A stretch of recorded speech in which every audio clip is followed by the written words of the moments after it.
2 years ago, 52-year-old Sherry Farner was a manager at this Denny's restaurant. I can't be left alone, because I fall a lot. But heart problems, strokes, and kidney failure put an end to her employment.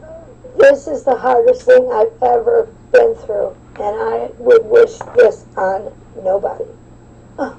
When Farner filed a claim against a lifetime of paying into federal Social Security disability, she was turned down twice, even though a rejection letter acknowledged she was severely disabled, but not disabled enough, unable to perform work of any kind. It is a very tough standard, and you can argue about whether that should be the standard or not, but I'm stuck with that. A 2-month CBS News investigation uncovered a system whose own standards have been called into question. A federal agency reeling from budget cuts and high staff turnover. Doctors making decisions outside their specialties, and inexperienced examiners under pressure to keep costs down. We're failing the disabled on a very large scale. Tricia Cardillo worked inside the system for years, reviewing disability cases in Ohio.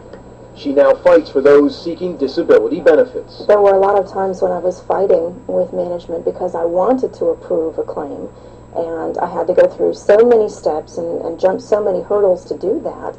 It just seemed ridiculous. All part, says Cardillo, of a culture built on denial. Examiners warned by their superiors that approving claims today could cost the government millions tomorrow.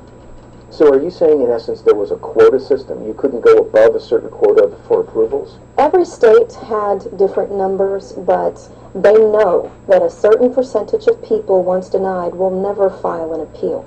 CBS News has learned that 2/3 of all applicants denied last year, nearly 1 million people, simply gave up after being turned down the first time.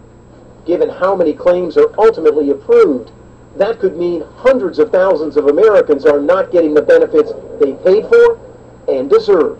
One of the state examiners we talked to told us that people were singled out, talked to, if they approved too many claims. You can approve too many and you can approve too few, and they're both wrong. That's not what the examiner told us. She said that in her state, there were quotas to be kept at a certain level. It's not the way the system works. Well, that's the way it worked in her office. You can always find a disgruntled person. But we found nearly 36 former examiners from 14 states who told us about a system-wide culture to deny. And a review of 50 cases across the country reveals patients diagnosed with strokes, heart attacks, even brain cancer, rejected for disability payments. Nobody cares if a case is denied. If you approve it, it will be subjected to intense scrutiny. No surprise to Sherry Farner, whose case was finally approved by a judge a few weeks ago, after a 2-year wait, but not before losing her car, her life savings, and nearly her home.